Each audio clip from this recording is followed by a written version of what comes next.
Miss Gina has given me no other option but to give her big ass an emergency chop. Her newest leaf isn't even done growing and it's already smashing itself into the ceiling. So I wanted to hurry up and chop her before any damage was done. And it's honestly a bittersweet feeling every time I chop Gina. One part of me feels like it's wrong to take a knife to such a beautiful being, but it has to be done, and I know she'll bounce back like the boss bitch she really is. So let's do it. When it comes to where to make the cut at, I want to make sure it's below the node, which is where the leaf stem meets the main stem, but above the auxiliary bud, which sometimes is hidden by these brown strips, and I like to refer to them as the belly button. So I'm gonna want to make the cut right around here. To cut her, I'm gonna use a box cutter with a brand new blade in it. This is what I used last time and it worked like a charm. Then once I take the time to figure out the exact point of incision, I say a little prayer to the plant gods and get straight to it. I did end up removing the brown strips on the leaf below where I'm cutting at just because I didn't want anything to be in the way of the blade. The motion that seems to work the best for me is more of like a teeter-totter movement,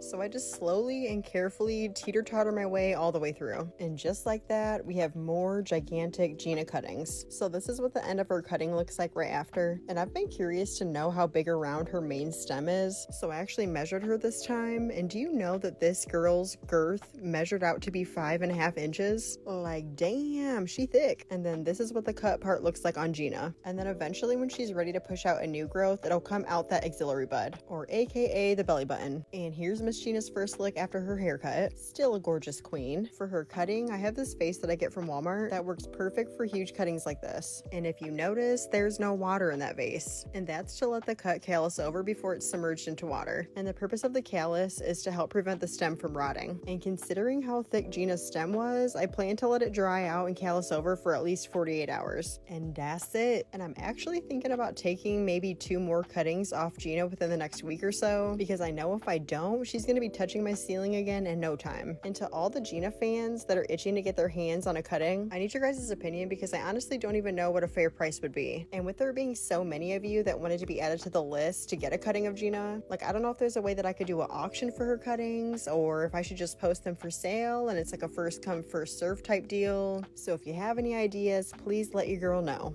Love ya. Bye.